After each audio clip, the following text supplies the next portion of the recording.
Next, in this experiment, the effect of sucrose concentration on the mass change of potato pieces is investigated.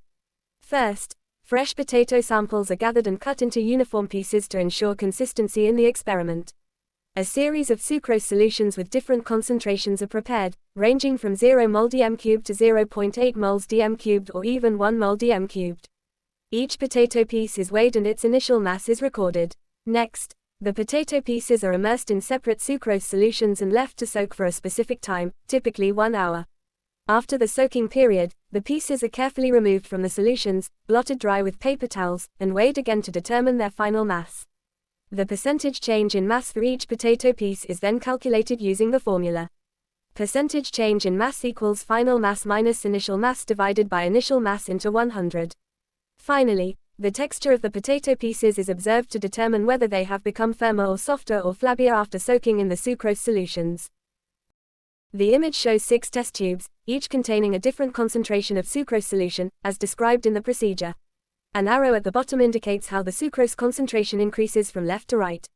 The concentrations are as follows: 0.0 moles per decimeter cubed, which is pure water, then 0.2 moles per decimeter cubed, then 0.4 moles per decimeter cubed, then 0.6 moles per decimeter cubed, then 0.8 moles per decimeter cubed, and finally 1.0 moles per decimeter cubed, the highest concentration. Each test tube contains a piece of potato, demonstrating the step where the potato pieces are immersed in the various sucrose solutions. This setup shows how different sucrose concentrations can affect the potato pieces through osmosis, leading to changes in their mass and texture. After a certain period, we will examine each potato placed in different concentrations of sucrose solutions and observe the effects on their mass. To calculate the percentage change in mass, we will use the formula.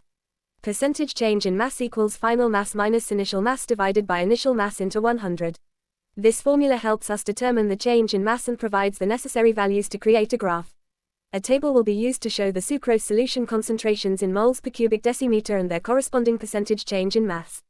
We will create a table to display the results, which are as follows. At a concentration of 0.0 moles per cubic decimeter, the percentage change in mass is plus 3.3%. At a concentration of 0.2 moles per cubic decimeter, the percentage change in mass is minus 2.5%. At a concentration of 0.4 moles per cubic decimeter, the percentage change in mass is minus 8.3%. At a concentration of 0.6 moles per cubic decimeter, the percentage change in mass is minus 10.0%. At a concentration of 0.8 moles per cubic decimeter, the percentage change in mass is minus 10.8%. At a concentration of 1.0 mole per cubic decimeter, the percentage change in mass is minus 12.5%. If you look at the results, you'll see that only the 0 moles per decimeter cube value is positive, while all the others are negative. This means they are losing water. And if you observe the trend in the table, it's clear, the higher the concentration of the sucrose solution, the more water is lost. We will begin by plotting the values obtained and presented in the table as a graph. The graph illustrates several key points about the effect of sucrose concentration on the potato pieces. First, we observe that at 0.0 moles per cubic decimeter, mole per cubic decimeter, sucrose concentration, essentially pure water, the percentage change in mass is positive, around plus 3%. This indicates that the potato pieces gained mass because the concentration of solutes inside the potato cells is higher than that in the pure water. As a result, water moves into the cells via osmosis, causing the cells to swell and the potato to increase in mass. Next, as the sucrose concentration increases, the percentage change in mass begins to decrease.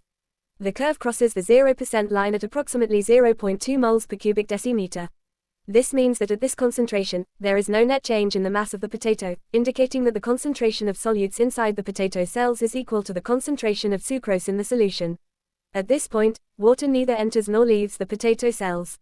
At concentrations above 0.2 moles per cubic decimeter sucrose, the percentage change in mass becomes negative, meaning the potato pieces begin to lose mass. The higher the sucrose concentration, the greater the negative percentage change in mass. This occurs because the sucrose solution is now more concentrated than the interior of the potato cells. As a result, water moves out of the cells via osmosis into the surrounding solution, causing the cells to shrink and the potato to lose mass. Lastly, the steepness of the curve indicates the strength of this effect. The steeper the curve, the more dramatic the change in mass for a given increase in sucrose concentration. This shows how the concentration of the sucrose solution influences the movement of water into or out of the potato cells. Here, I've summarized the key points from the graph that represents the experiment investigating how different concentrations of sucrose solution affect the mass of potato pieces. The graph shows a clear relationship between the percentage change in the potato's mass and the concentration of the sucrose solution. In a 0.0 moles per cubic decimeter solution, essentially pure water, the potato pieces gain mass and become firm.